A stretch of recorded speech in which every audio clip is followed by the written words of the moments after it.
Connie was in a gloomy mood today. Her yellow sedan was moving along the highway, swaying from side to side, in time with the roughness of the road, like a boat on small waves. Her 7-year-old daughter's voice snapped her out of her gloomy reverie. Tara, seated in her special child seat, asked, "Mum, are we going to work long today? I'm getting hungry." Connie replied, "We'll complete one more order and then take a break for a snack. Can you be patient, sweetheart?" "Sure I can. What's for lunch today? Sandwiches or pancakes?" Tara inquired further. Winking mysteriously at her daughter, Connie responded, "I won't tell you. Let it be a surprise. I'm sure you'll love it." Tara's face lit up with a sweet smile, which is characteristic of all children, and it warmed Connie's heart. So what if I lost my divorce case today? Let my husband choke on his wealth. We don't need it, she thought. As if in agreement with her own sentiment, Connie smiled at her reflection in the rearview mirror and answered the dispatcher's call. 2 passengers, a man and a woman, will be waiting at the bus station entrance. I've already informed them of your car number, the dispatcher said in a well-practiced voice. "Okay, thank you, I'm nearby," she responded, shifting gears. Glancing at Tara, Connie noticed her daughter was dozing off. "She's exhausted, but we only have one more ride before we can take a break," she reassured herself. Connie disliked bringing her daughter to work, but there was no one else to watch her. Connie couldn't afford a nanny yet. As for her mother, she lived in the village and worked on a local farm from dawn to dusk, providing for her youngest son, who used a wheelchair. Connie's brother used to be a tractor driver, but after a road accident, he became wheelchair-bound. His wife left him, and the only family left to help were Connie and their mother, so there was no way to leave there a lively child like Tara, who always needed supervision. Connie spotted the passengers the dispatcher mentioned immediately. They stood there holding small travel bags. The couple appeared to be in their early 30s. Probably a family, Connie mused with a touch of envy. The couple greeted her politely and settled comfortably behind her, softly closing the door without a slam. This pleased Connie. They were respectable customers who took care of her car and didn't unnecessarily slam the doors. Upon seeing the sleeping child in the front seat, the strangers spoke in hushed whispers. "Could you take us to the cheapest hotel in the area?" the man asked in a low voice. Connie nodded in understanding. "Sure. There's a hotel called Mary. They provide good service and their prices are reasonable. I stayed there with my daughter for a while." "We're truly grateful," the passenger responded. Silence filled the cabin. With over a year in her profession, Connie had learned to adapt to her clients. If a talkative passenger came on board, she had a range of stories ready, funny or sad, long or short. If the passenger preferred silence, she remained quiet, enjoying the steady hum of the engine or soft music. On this occasion, she decided not to turn on the radio, allowing Tara to sleep a little longer, hoping she'd wake up rejuvenated. While Connie was driving, the passengers began to whisper behind her. Having long grown accustomed to this, she usually let people's chatter wash over her. However, this time was different. They mentioned her ex-husband's surname. The first to speak was a man. "Well, are you all ready? Is Manzarello sure he'll hire us?" The woman hesitated before responding. "Yes, don't worry. I've thought of everything. I'll get a job in his office as a cleaner and you can watch him. This time, Scott won't escape. I bet he can't take such a blow." Connie hit the brakes in surprise, causing her yellow car to stall. The sudden stop agitated the passengers, and Connie took a moment to breathe. "Wow, she's got quick reflexes. It's a good thing nobody was behind us. We could have been in trouble." Connie's daughter Tara remained oblivious to the situation, fast asleep in her car seat. "Is something wrong? Why did we stop?" the man asked. Connie quickly regained her composure and replied, "Nothing to worry about. Everything's fine. There was a pothole ahead, so I stopped to avoid it."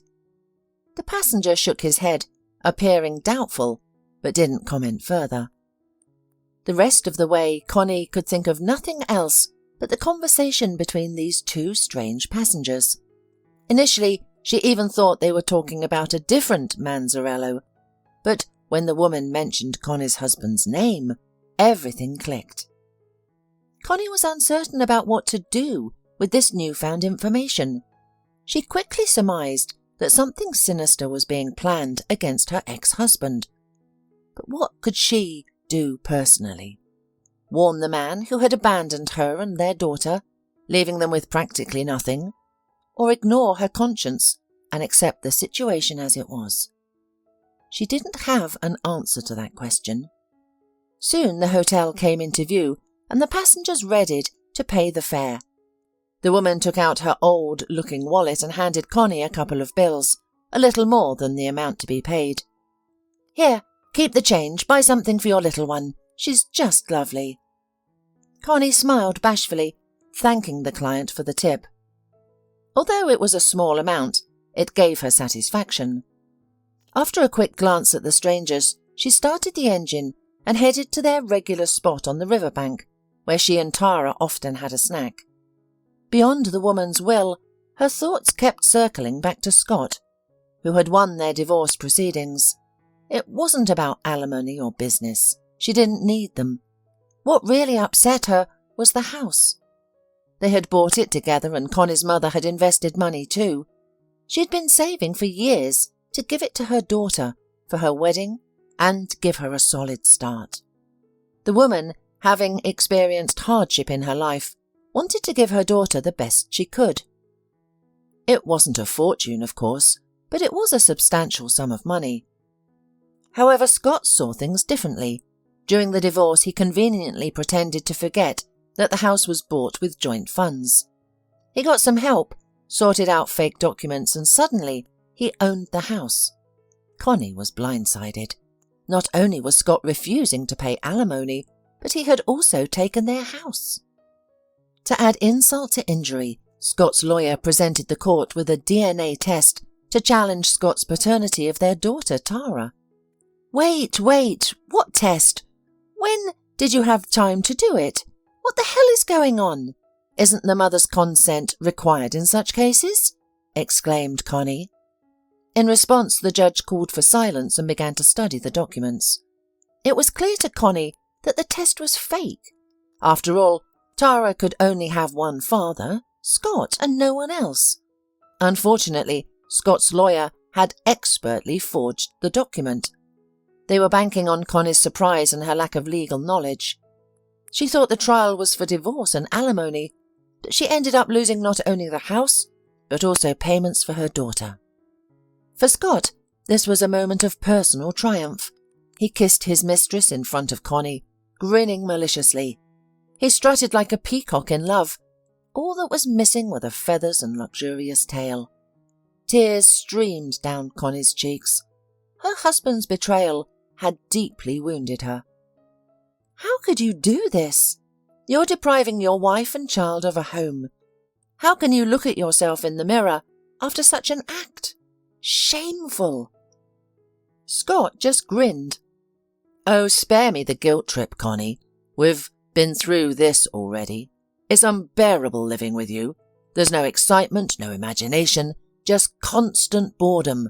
But with Deborah, it's different. She makes my blood boil.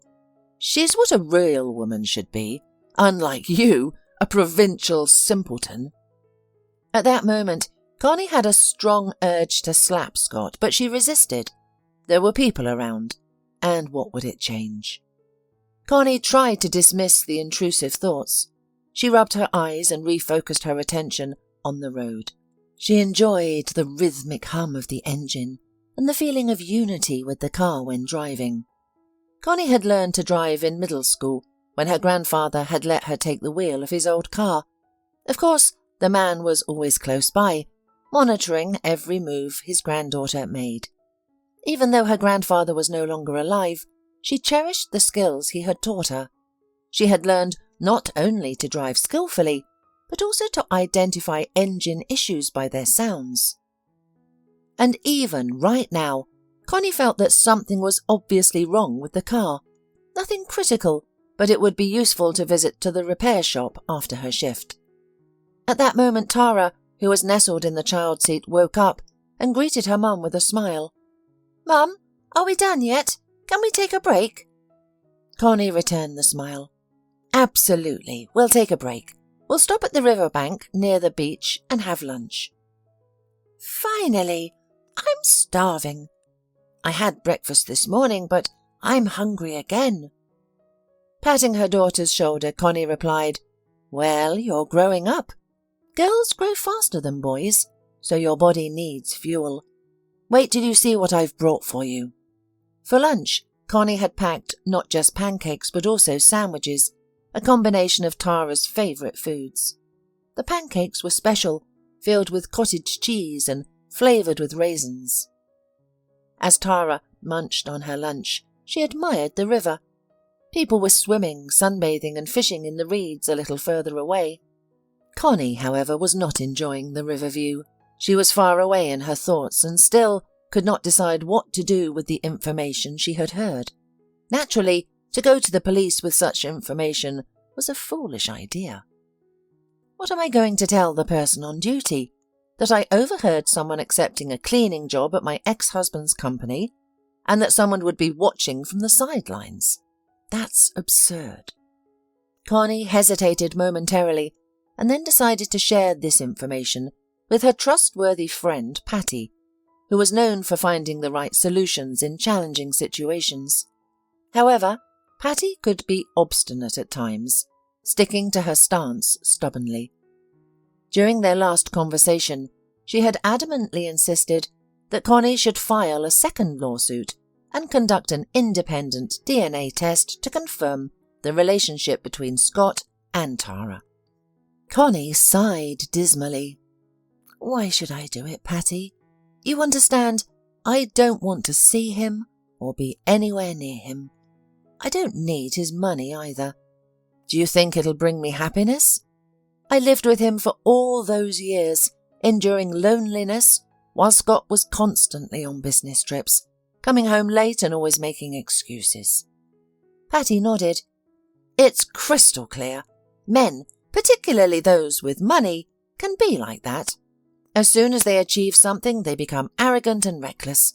It's as if a calculator starts running in their hearts, viewing all the attractive women in town as potential lovers with price tags attached to their dresses." Connie gave a wry smile. She understood Patty's opinion a long time ago. Just like Connie, Patty had experienced a painful divorce. However, her husband had been poor and had left her for a wealthy mistress. Afterward, he expressed regret and even attempted to return, but Patty could not forgive his betrayal and shut him out. After her daughter finished lunch, Connie contacted her dispatcher to inform him that she wouldn't take any orders for the day. The man, who was a former cab driver now wheelchair-bound after an accident, understood her situation. Everyone knew Connie seldom ended her day early unless there was a good reason. When Connie first joined their cab company, she was met with ridicule. The company owner had never dealt with a female driver before and decided to test her by assigning her the oldest car in their fleet. As expected, the car was difficult to drive due to constant breakdowns. Consequently, Connie spent most of her time in the workshops, covered in oil and diesel, assisting mechanics in repairing the car. To her credit, the young cab driver never complained about her circumstances, taking whatever was available to her, especially since she didn't have a car. Unbeknownst to her, Connie gradually expanded her repair skills and soon started fixing minor breakdowns by herself. Eventually, her old car started generating a respectable income due to its minimal breakdowns. Her success was often the subject of envy among other cab drivers who didn't understand the secrets to her success: hard work, diligence, and remarkable endurance. Notably, Unlike most female cab drivers, Connie wasn't afraid to accept male passengers. For safety, she kept pepper spray with her. To her luck, she never encountered any outright miscreants. Tipsy men often behaved boisterously and declared their affection for Connie, but it never went beyond that. She responded with a smile, maintaining her polite demeanour, and never escalated the situation. Despite her indifference to tips, she often received them. Regrettably, a significant portion of these funds went to her housing rent, as she and her daughter were left homeless by her former partner, Scott. Her landlady was an eccentric woman, with whom Connie never felt comfortable. From time to time, she made her claims and tried to increase the price of the rent to profit at the expense of the young cab driver. But the woman did not even realise that Connie's earnings were not as great as she thought. After all, the single divorced woman had a daughter growing up, and Connie also dreamed of buying her own car and start a private taxi service, so as not to give most money to her company. The male cab drivers laughed at her ambition. "You're wrong dreaming about going private taxi driver, Connie. Your car will only get ruined and be of no use. Of course, now you are sharing part of your income for the provided car, but any potential costs will be covered by the company. It's much more complicated when you're self-employed." But Connie yearned for freedom and a more flexible schedule than her current one. After her daughter Tara finished eating, Connie handed her a pack of wet wipes to clean her hands. "Mum, where are we going now? Back to work?" Tara asked. "You've guessed wrong," Connie replied with a mysterious smile. "We're going to visit Aunt Patty. She's expecting us. You can play with Tommy on the game console, or play ball in the yard while we chat." Tara's eyes lit up with joy. "Wow, you've made my day. Not only did you prepare a delicious lunch, but we are also visiting Aunt Patty. She always has such tasty candies." Connie smiled with a slight upset, catching herself in the thought that her daughter was obviously not getting enough sweets because they constantly had to save money. 10 minutes later, the mother and daughter were there. Patty was already waiting for them, having put treats on the table and poured a cup of fragrant tea with bergamot. Only Tara did not touch the tea, as she immediately ran to play with Patty's son. Tommy had more than enough toys, and therefore the girl, accustomed to Spartan conditions, was ready to play cars and soldiers, and even to shoot from a toy gun. "Well, tell me, Connie, what brings you?" Patty asked, squinting one eye. "I doubt you left work early just to see me." Connie blushed, embarrassed. Patty had always been perceptive, and Connie could never hide anything from her. "What can I say? Patty, I don't even know where to start." Patty frowned. She had never seen her friend like this before. Sipping her tart tea, Patty decided to let her friend reveal everything in her own time. Fortunately, Connie didn't keep her in suspense for long, and quickly got to the heart of the matter. As she listened, Patty shook her head in disbelief. When Connie finished her story, Patty rested her chin in her hand and asked, "So, what's your next move? You're not planning to warn your ex about the danger, are you? Honestly, I doubt they are planning to harm him physically. It might just be a planned robbery, but catching a slippery fish like your Scott won't be easy, so this duo's success is far from guaranteed." Connie sighed sadly. "I'm not sure if I should tell him or not, Patty. I'm feeling uneasy. Of course, no one ever said that there should be no retribution in life. But what if these people are planning serious crimes, and by keeping quiet, I am indirectly assisting them?" Patty waved her hands in protest. "You're so funny, my friend. You're deep in debate. What's there to ponder? Your husband left you and Tara without a home or money and disgraced you in front of the whole city. And you're contemplating whether to stay silent? Where's your pride? Imagine him laughing at how he fooled you." Connie shook her head doubtfully. Still, something held her back from revenging her ex-husband. "You know, Patty, I haven't decided yet, but I think I'll tell him the truth and let him decide what to do. Perhaps I'm mistaken, but I believe I'm doing the right thing. Otherwise, I'll lose my peace. My heart is already in turmoil. What if something happens to Scott? No, that's not for me. I'd rather warn him of any impending danger. He's smart enough to figure things out." Patty hummed in disappointment. "Yes, my friend, you're a real stickler. You're too moral, too honest. You know, in life you don't always have to act according to your conscience. Sometimes you might even need to deceive. Otherwise, you'll be devoured by insatiable sharks. And you're as defenseless as a child. You've lost your daughter's alimony due to fake documents. Why don't you get a DNA retest? I told you to hire a lawyer, and you went ahead alone. Now look at the outcome." Connie was hurt by her friend's words.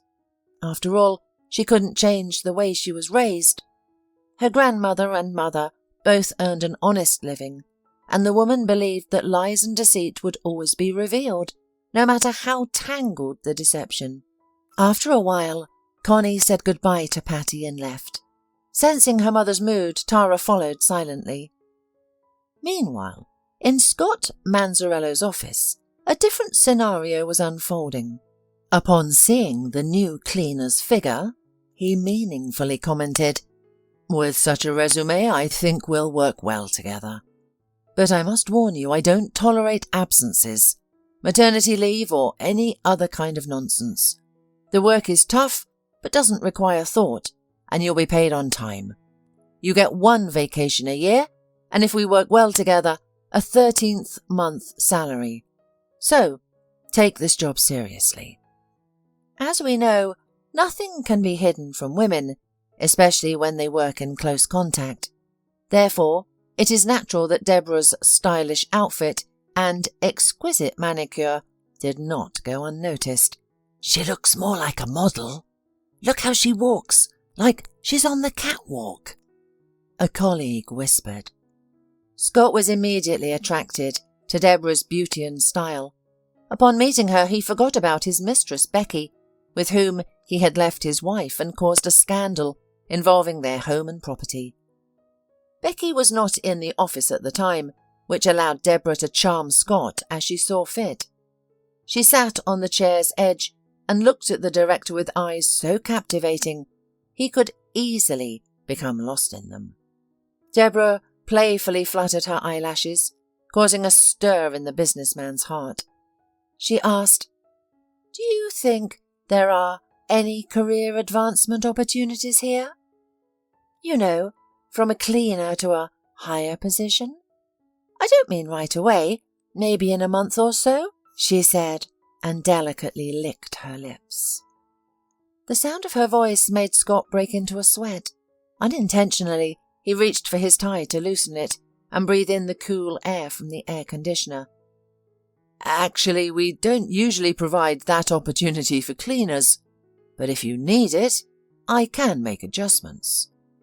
I'll need your full commitment, though I think you understand what I mean, don't you?" Scott replied, his voice trembling with excitement. Whenever he talked to Deborah, he felt like a high school boy on the first date with an experienced beauty. Deborah was looking at him unblinkingly. Her eyes were as blue as lakes under a clear sky. "Well, thank you for your help, Mr. Manzarello. I'll consider your suggestions, and I hope I won't disappoint you," Deborah said in a languid voice, leaving the office with a graceful stride. Scott's heart pounded like a trapped fish. At that moment, he was ready to leave Becky for the sake of this beauty, who, for some reason, had taken a job in his office. What is this? A calculated plan or a heavenly providence? Scott didn't know that, nor did he know that only a couple of hours ago, this woman, in an entirely different guise, was riding along with his ex-wife Connie and was nothing special. Now the man was captive to this fatal beauty and could think only of her. It should be said that the new cleaner did her job perfectly, and she was able not only to flirt with the boss but also to wash the floor, tidy up the window panes and steps at the entrance. Surprisingly, but the office staff couldn't pinpoint why they were so drawn to her. Although she wasn't traditionally beautiful and had minor flaws like everyone else, her big blue eyes had a mesmerizing effect. When she looked at someone, they would forget the topic of conversation and become her captive audience. It was akin to a hunting scene, where a graceful predator hypnotizes a fast rabbit with its cold, lifeless eyes. A week passed, and not a day went by without Connie feeling the urge to phone Scott. It was as though an angel and a demon were battling in her heart. She wanted to warn Scott. On the other hand, she did not know what exactly was being talked about in the car. As Connie lost sleep and peace, she began to worry about her ability to drive or the risk of falling asleep at the wheel. That's when she finally decided to call her ex-husband and relay everything truthfully. After her first call went unanswered, she swallowed her pride and dialed again. That's when she heard Scott's disgruntled voice. "Hello, what do you want? We've settled everything, haven't we?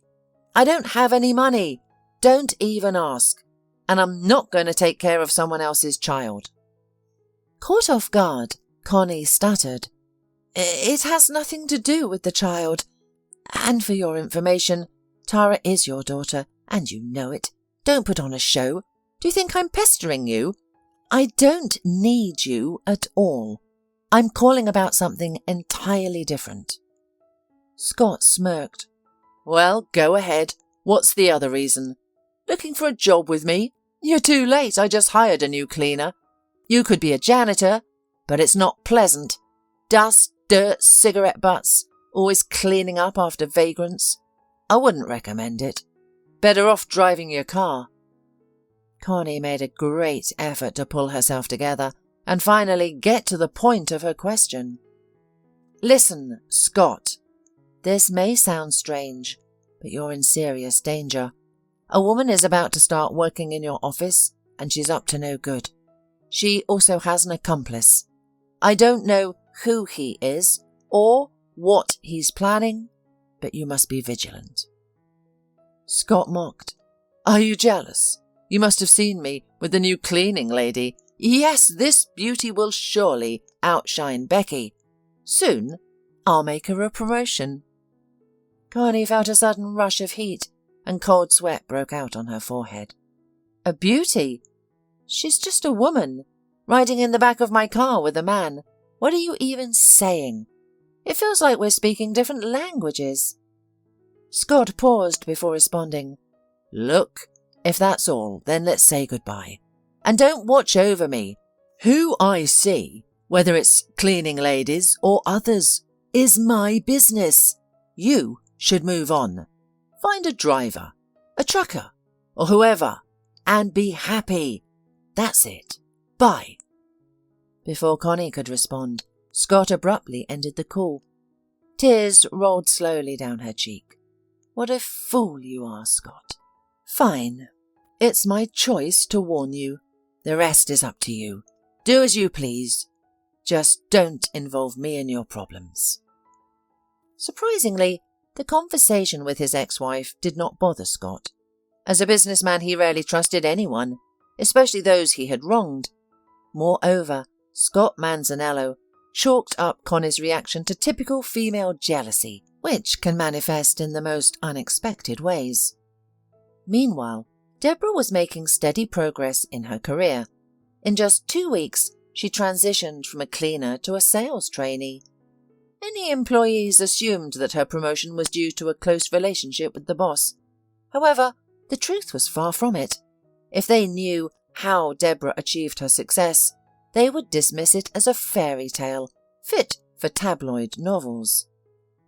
Contrary to the office gossip, Deborah's advancement was not due to any love relationships, but a unique talent she inherited. Her primary tool was her eyes, with which she could read people like an X-ray. Her gaze was so penetrating that few could resist. Typically, people would give in to her assertiveness and undeniable charm. However, Deborah never used her gaze to make anyone do anything illegal, and anyway, the power of her gaze wasn't so powerful that it could control people like puppets, but to make them more compliant or softer was easy. Understanding the potential of her gift, Deborah used it sparingly and only for good reasons. Her partner Danny agreed with her approach. However, he did not possess such a gift and had to rely on his own abilities. While Deborah was becoming the queen of the office, Danny dressed in the clothes of a street hobo and tried to hang out near the company office, studying what was going on and making inconspicuous notes in his small pocket notebook. Of course, no one paid any attention to him, because everyone considered street vagrants as alienated and did not want to waste time on looking at them. And this was only to Danny's advantage.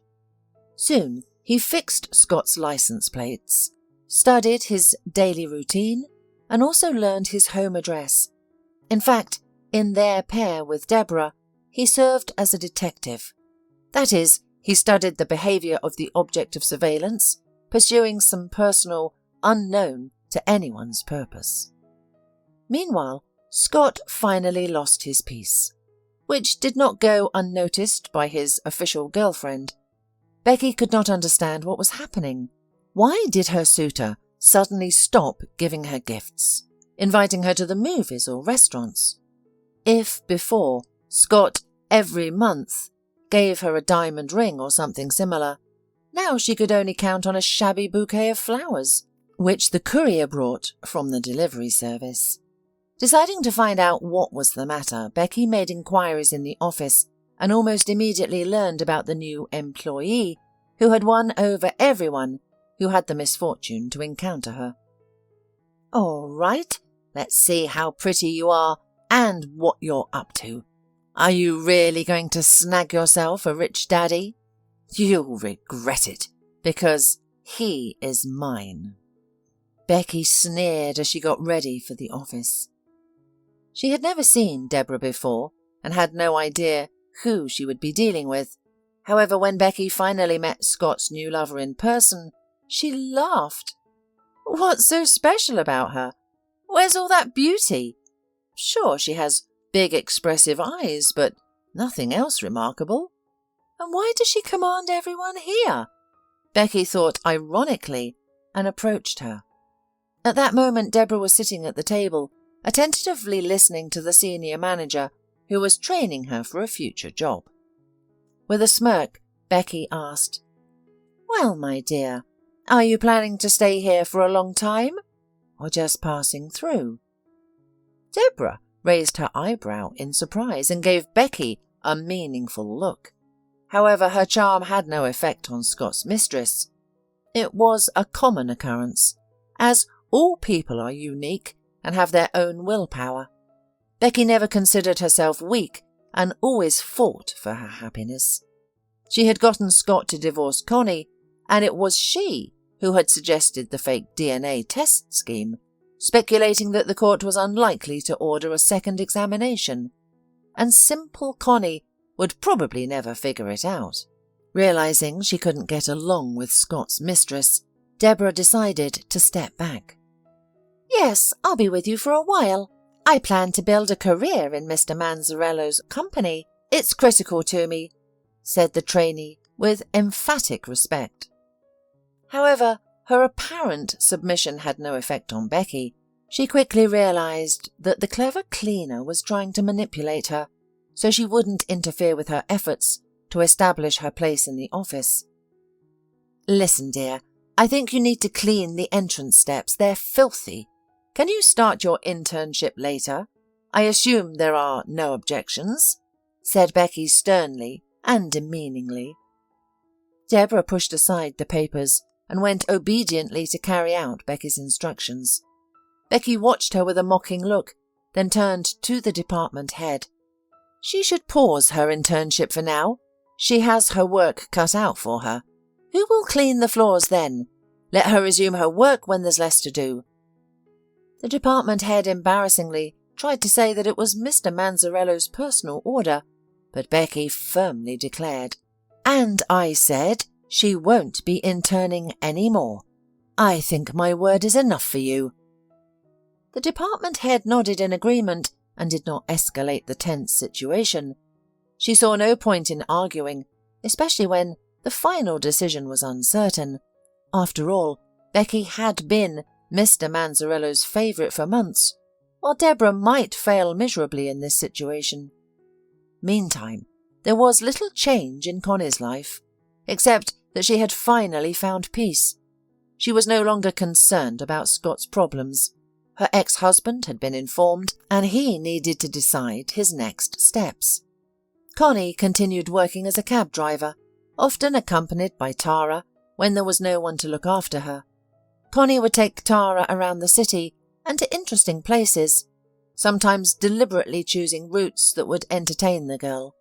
For example, instead of taking the shorter route through the city centre, she would drive down to the embankment so that Tara could enjoy the beautiful view of the river gleaming in the midday sun. Despite her friend Patty's scepticism, Connie decided to give a chance to online dating, but after encountering several individuals with visible tattoos and the smell of alcohol, she decided she wasn't ready for this kind of dating. One day, rushing to another client, Connie noticed the very passenger who was having a conversation with his companion about her ex-husband Scott. It would seem that there was nothing surprising in this, if it were not for the new appearance of this stranger. External changes in him were so striking that Connie did not hold back and even slow down at the curb. The thing was that in such a short time the man had sunk to the bottom and become a street vagrant. His clothes were tattered, his sneakers nearly worn out, and an equally worn cap sat on his head. It was quite a sight. Upon opening the door, Connie quietly called out to the man, who turned and recognized her. "I don't know your name, but do you need some help?" she asked cautiously. Clearly embarrassed, the man quietly replied, "No, thank you. I'm not what you think. I'm not a beggar. It's a different situation." After a moment of thought, Connie invited the man to join her. "Please sit. I won't take much of your time. I overheard part of your conversation with your spouse when I drove you to the hotel. Do you remember?" "Of course I remember," he answered without hesitation. "I recognized you right away. My name is Danny Blanchard. Does my last name ring any bells?" Connie shook her head. "No, it doesn't. Should it?" He grinned. "Our father was a true titan in the business field. He mentored many, helped numerous individuals stand on their own 2 feet. He took Scott Manzarello under his wing as well. My sister Deborah and I weren't heavily involved in business at that time. She was working in tourism, and I was into car racing and other frivolities. My sister and I assumed it would always be this way. Dad would always be there to protect us, pay our bills, cover our expenses. But then he passed away. We discovered at the notary's office, well after his death, that his inheritance had not gone to just anyone, but to Scott, who had been our father's right-hand man. Deborah was abroad when this happened and was unaware of it. When she returned, we found ourselves penniless. Scott had seemingly forged documents and had set the tax office on us. I ended up serving 4 years in prison. All this time, Deborah waited for me, afraid to confront Scott alone. Luckily, he didn't recognize us. You see, my sister was born with abilities we believe she inherited from our grandmother.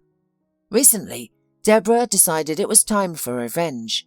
We changed our names to avoid detection and moved to this town." Connie listened to Danny's story in disbelief. Could it be true that she didn't really know her husband at all? And that Scott, it turns out, had accumulated his wealth through dishonest means? Deciding to be honest with Danny, she told him the truth. "I am sorry to hear about your situation. The thing is, Scott is my ex-husband. He deceived me too, leaving me and our child penniless while he ran off with his mistress. I think it's fair to tell you right away. The thing is, I warned him, but Scott didn't take my words seriously. I won't stand in your way anymore." Danny smiled sympathetically at Connie and said, "I understand. He's a real scoundrel. Don't worry, we won't hurt him physically. We'll deal with him in the same way he conned our father. No blood, no violence. He'll end up in jail just like me, and have some time to reflect on his life choices." "So you're not actually a vagrant then?" Connie asked, smiling. Danny grinned. "No, of course not. It's all a sham. Makeup, wig and all. We just need to keep an eye on Scott. Even though Deborah is an expert at her craft, he might still expose her. Soon she'll gain access to his office and inspect his work safe. That's when he'll be punished. There must be irregularities in his business." For some unknown reason, Connie suddenly experienced a strong attack of worry, not for herself, but for this brother and sister, who had decided to challenge Connie's deceitful husband. As it turned out, Connie's intuition was right. Becky, seeing Deborah as a rival, decided to retaliate. She bought a set of hidden cameras and installed them around the office unnoticed. She felt that the cunning cleaner was hiding something, and there's something behind all that romantic stuff. It took about 3 days of waiting before something interesting appeared. After rewatching the video, Becky was taken aback and clutched her head in surprise. The thing was that the recording showed how Deborah had taken advantage of Scott's absence and, in the guise of a cleaning lady, had entered his study. There, she approached the massive safe and began to examine it. Then she took out of her pocket a piece of paper with a cipher written on it. Scott had likely, unwisely, opened the safe in front of Deborah, assuming he could trust this beauty. The safe soon opened with a faint click. Deborah began rifling through the documents expertly, indicating her proficiency in business papers. As this was happening in real time, Becky immediately called Scott, urging him to return to the office. Initially, Scott was dismissive of the idea. "Why should I go there? I just came from there. Yes, Deborah is cleaning my office. What's the big deal? See how she is cleaning it. I think you're in for some interesting revelations today." Becky smiled and hung up the phone. Within 10 minutes, Scott and she were already entering the office where Deborah was examining the contents of her boss's safe. Catching the cleaning lady doing such a thing, Scott turned pale and slammed his fist on the door jamb. "So, this is what you've been up to. What a fool I was, trusting your word while you keep hinting and flirting with me." Deborah recoiled and pressed herself against the wall.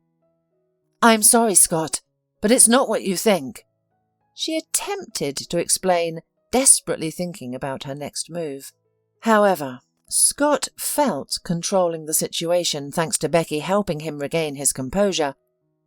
"I think it's time to call the police and have you locked up for 5 years at least," Scott declared, aiming to further intimidate the hapless cleaning lady. Becky intervened. "No, we don't need the police. They might get their hands on our documents. We need to consider a different approach. I suggest we drive her out of town, leave her without money or identification, and let her find her own way." "Well, that's an interesting idea. Yes, we need to take her somewhere, about 1,000 kilometers away, in the middle of nowhere, and let her go. And something bad might happen to her. Who knows?" Scott agreed readily and smiled. All right, it's over. You'll never have a place in my company. Suddenly, sirens of police cars could be heard approaching from the street. Scott flinched and looked anxiously towards Becky. Is that the police? Who called them? Becky shook her head fearfully. Not me. I'm not that stupid. Yet. At that moment, Deborah laughed loudly. Did I fool you, lovebirds? I lured you here cleverly, didn't I? You thought I was working alone, didn't you? I have an assistant. My brother, Danny Blanchard. Does that name mean anything to you? Scott turned pale and clutched his throat, trying to loosen his tie. It does. Are you his children? I heard they've disappeared. Meanwhile, Deborah continued to press the frightened businessman. No, they didn't disappear. I'm Michael Blanchard's daughter. Yes, the very man you left penniless, as well as you left your wife, Connie, right? You scum, Becky hissed, but Deborah ignored her threats. Now, Scott, you will answer for everything. I've caught you and Becky in the act, and you naively thought I didn't know about the hidden cameras. Danny has been watching the office all along. He knew about the CCTV. You wretch! I'll beat you with my own hands! Scott roared, impotently angry. At that moment the office door opened, and police officers immediately filled the room. Minutes later, handcuffs were placed on Scott's and Becky's wrists. After an officer had examined the company director's safe, which held evidence of false accounting, masterful real estate scams, and shareholder fraud. Deborah grinned and winked at her brother, dressed in the clothes of a tramp. Only now Scott realized that he had become a victim of the very heirs he had deceived, from whom he had once despicably stolen his father's capital. The next morning, Connie learned about all of this from the local TV news broadcast. As she ate breakfast, Tara watched at the TV screen with interest. When her father suddenly appeared, she joyfully shouted, Mum, look, there's a show with Daddy. Connie couldn't believe it at first, but as she moved closer, her surprise was immeasurable. Well, they've got him then, she said with a smile. Scott and Becky, who used to bully people and felt like real kings in this world, will soon get what they deserve. The investigation into Scott Manzarello's case proceeded swiftly, resulting in both him and Becky standing trial. Scott's mistress received a suspended sentence, while Scott awaited a severe punishment, expecting to serve his entire term in one of the country's northern colonies. To Connie's surprise, justice not only affected the heirs of the late Michael Blanchard, but also her. Unexpectedly, she regained ownership of the house her husband had once taken from her. Danny, with an enigmatic smile, handed her the house keys and an envelope of money for the inconvenience caused. Connie stared at him in disbelief, suspecting that this might be a vivid dream about to be disrupted by harsh reality. However, no matter how much she rubbed her eyes or pinched her shoulder, reality remained as it was, reflected in Danny's kind and affectionate eyes. However, Connie did not even guess it wasn't Scott or fate who initiated the return of her home, but Danny, who felt pity and sympathy for the unfortunate cab driver raising a young daughter alone. Danny found himself thinking about Connie increasingly often, and one day he gathered the courage to invite her to a restaurant. Naturally, the meeting did not appear romantic, as Connie was accompanied by little Tara, turning the occasion into a joyful adventure. At that moment, Connie did not even suspect that it was from this meeting that a new life would begin. It wasn't the change of job or a return home, but the love and attention Danny showered her with, something she couldn't imagine with her unfaithful husband. Deborah supported Danny's choice, as she had a knack for understanding people. 5 months later, the couple had a modest but tasteful wedding, just as Connie had always wanted. Only the closest people were invited, including Patty and some of Connie's colleagues from the cab service. After the wedding, Connie left the company and together with Danny started their own business. They employed experienced drivers with the latest model cars. Rumour has it that their business is thriving, and those who know Connie barely remember her humble beginnings and her exhausting work in an old yellow car, which led her to meet her future husband. Little Tara is now in school, performing well, and telling her teachers that she will soon have a brother or sister. However, Connie and Danny feel that her joy will be more strong. According to the ultrasound results, Connie is expecting twins. So there's a chance that Tara will have both a brother and a sister at once.